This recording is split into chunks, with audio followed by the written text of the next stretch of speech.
The salamander is all fired up for this episode of Fairy Tale, and this was basically what happened after the whole War of the Dragons. This is the aftermath. This is a relaxing, a chill, enjoyable episode. So don't come into this episode thinking, "Oh my days, I can't wait to see what Natsu and Lucy are up to now. I wonder what the aftermath is. I wonder how they're gonna repair all this destruction." Nah, this is just like a little party. 7 whole days after this whole war incident, after the gate was destroyed, after all this bullshit happened. So now it's just a relaxing, enjoyable, and laughable episode. And not too much happened in this episode. Besides Kaguya and Miliana basically forgiving Erza, which is very funny how it happened and very weird. So let me just explain why I have a problem with this. Kaguya, was her name Kaguya, whatever her name is. I'm okay with her forgiving Erza, but when you see this awesome, prideful character steeping as low to call her once enemy a sister, like, it was just a bit weird. Okay, I can understand the forgiving part, but the part where she said, "Can you be my sister?" It was a bit, yeah, I think that's a little bit too far, Kagura.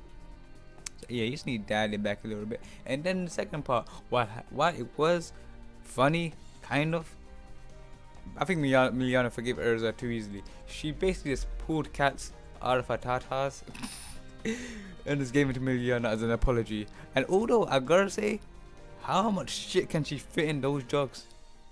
I would love to know how many cats can she fit.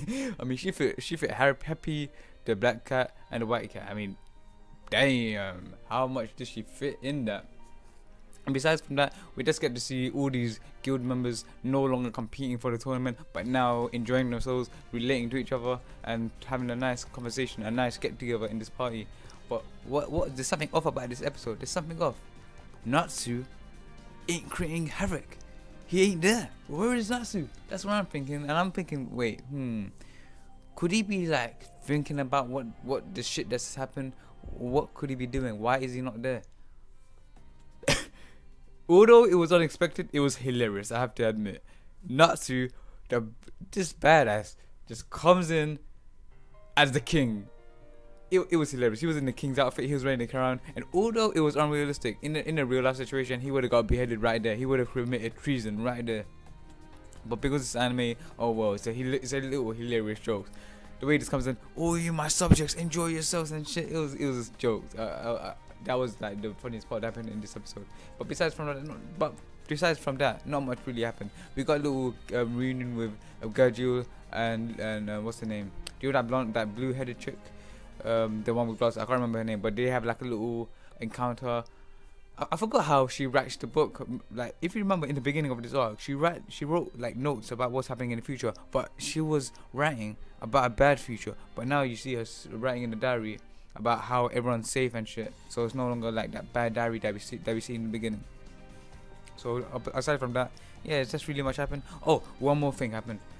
The princess got a punishment, and to be honest, I was a bit annoyed, but not too much, because all she had for a punishment was to wear the kabo hat. I mean, even though it's an anime, like, at least give us some sort of punishment. Like, give her, like, you no longer have this type of authority anymore of this country. Like, do something like that until you prove yourself. Not wear this hat for a week and then, like, all forgiven. She could destroy the whole flipping world if she had messed up. But there's not, like, that's really, it's because it's anime. Like, in a real life situation, even though it's highly unrealistic, it's funny, kind of. Like, I don't know what they could have done. Like, they couldn't have given her a serious situation, like a serious punishment, but it would have been much more realistic if she was no longer given her responsibilities. If she no longer had power, that she couldn't command shit until she finally redeemed herself, until she finally forgave, until she sought forgiveness from the king. And that was really the only thing I really had a problem with. Kagura and the princess easily being forgiven. And the only thing I really liked about this episode was that we got a chill, enjoyable episode with Natsu with a hilarious joke. Yeah, there's not really much to say about this episode. So if you want to watch, it's enjoyable, it's laughable kind of, but I wouldn't recommend going into this with like some serious fairy tale mentality. But anyway, this is all I have with this fairy tale review. Please subscribe and like if you enjoyed. And this is Salamander signing off. Sorry if I kept stuttering a little bit, but there was really not much to say. Peace out.